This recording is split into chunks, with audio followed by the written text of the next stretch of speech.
camping with a CPAP. All right, Holly, I'm going to let you take this because you have and do camp with a CPAP.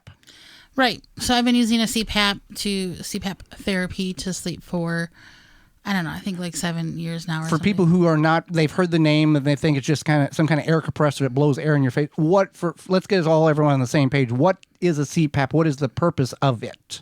Sure. So I have obstructive sleep apnea. And so CPAP is a way to help me so that I don't stop breathing at night.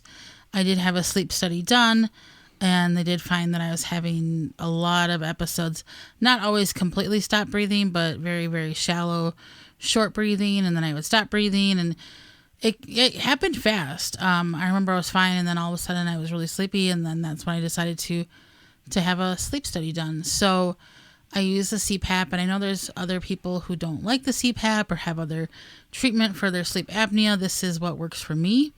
Your mileage may vary.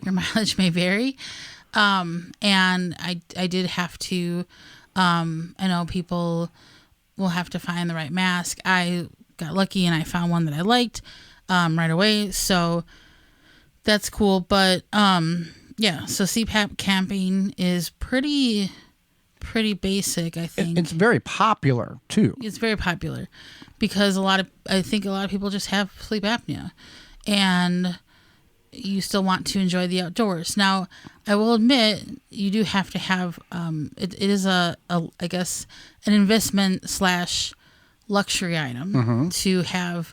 We have a battery. What is it? Power station, Jackery power station, in which you can plug it directly into the outlet for power. However, there is options in which you can get a conversion package, and you plug it in the 12-volt outlet, and it uses a fraction of the power in a night's sleep that it would if you just plugged it directly into the 120 outlet.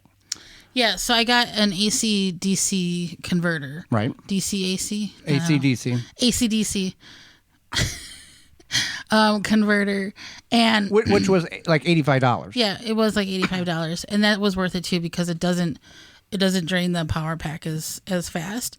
And what I also do is I turn the humidity down on my CPAP. Some people don't use their humidifier thing, water reservoir. I usually do, but when you're out in the woods anyway, you usually have enough humidity in the air that you don't need that. So I turn that down, and then just use the CPAP as is. I don't seem to have any issue. When we were camping late this last fall, I did have what's called rain out, and that's when you get moisture in your CPAP hose and then it comes into your mask. It's like a condensation internally. Yeah. So then if you turn your humidifier off completely, it should help that. And then I also wrapped the hose in Joey's pajama pants because I didn't have anything. But there is a sleeve in which is designed to prevent that from happening, correct? Right. There's a sleeve. You can get a heated hose as well, and I don't know how much it would drain the Jackery if I got a heated hose. Right.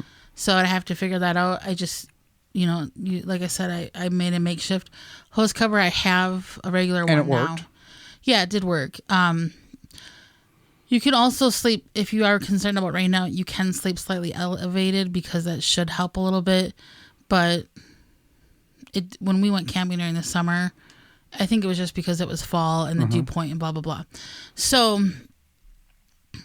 yeah, it's possible to sleep. Now, there are smaller battery packs that you can purchase. You don't have to necessarily purchase a large power station, but you would have to do a little bit more research on that yourself. And there are different sizes, or what are they called, travel CPAP machines that people will use like on airplanes. They're very small, so you don't have to use. You take the same one that you sleep regularly with and go camping with it, and we just adjust the settings and the way the power is consumed versus purchasing a whole nother unit specifically for travel purposes.